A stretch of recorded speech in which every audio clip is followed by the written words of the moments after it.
মধ্যপ্রাচ্যের উত্তেজনা এবার যেন আগুনে ঘি ঢালার মতো তীব্র হয়ে উঠেছে।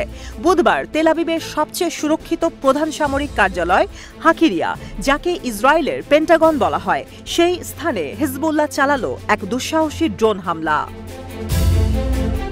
প্রথমবারের মতো এই সামরিক ঘাঁটিতে ড্রোন হামলা চালিয়েছে ইরান সমর্থিত সশস্ত্র যোদ্ধারা, এমন দাবি করেছে হিজবুল্লাহ।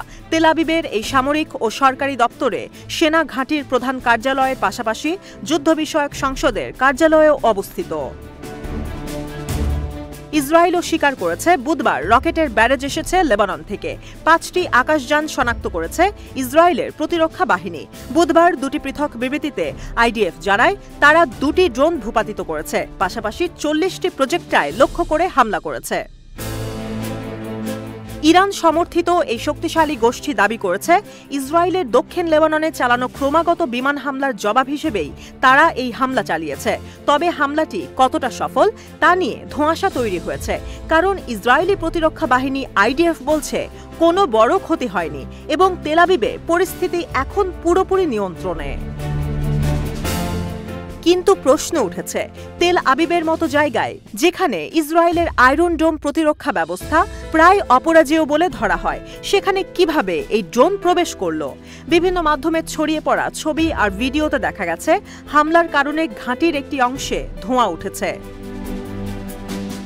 হাকিরিয়া ঘাঁটি ইসরায়েলের সামরিক পরিকল্পনা এবং গোয়েন্দা তৎপরতার কেন্দ্রস্থল। এমন একটি জায়গায় হামলা চালিয়ে হিজবুল্লাহ একটি স্পষ্ট বার্তা দিয়েছে, তারা শুধু সীমান্তে সীমাবদ্ধ থাকছে না, তাদের শক্তি ও কৌশল এখন আরও উন্নত। বিশ্লেষকরা বলছেন এই হামলা শুধু প্রতিরোধের অংশ নয়, এটি একটি বড় বার্তা যা মধ্যপ্রাচ্যের পুরো রাজনীতিকেই প্রভাবিত করতে পারে।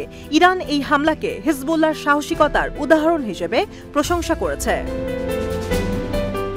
এছাড়াও বুধবার ইসরায়েলের উত্তরাঞ্চলে আমস সেনাঘাঁটিতে ড্রোন হামলার দাবি করেছে লেবানন, যেটি ইসরায়েলের আলফা শহরের কাছেই অবস্থিত। সশস্ত্র যোদ্ধাদের দাবি, এই ঘাঁটিতে প্রতিরক্ষা বাহিনীর সদস্যদের যোগাযোগ ব্যবস্থা আর প্রযুক্তিগত কার্যক্রম পরিচালনা করা হয়। এরপর রামিম ব্যাটালিয়নের প্রধান কার্যালয়ে রকেট হামলা চালায় লেবাননের সশস্ত্র যোদ্ধারা। এদিকে ইসরায়েল দাবি করেছে লেবাননের দক্ষিণাঞ্চলে গাইডেড মিসাইল দিয়ে হামলা করেছে তারা, সঙ্গে দক্ষিণাঞ্চলের কয়েকটি শহরে চালিয়েছে বিমান হামলা।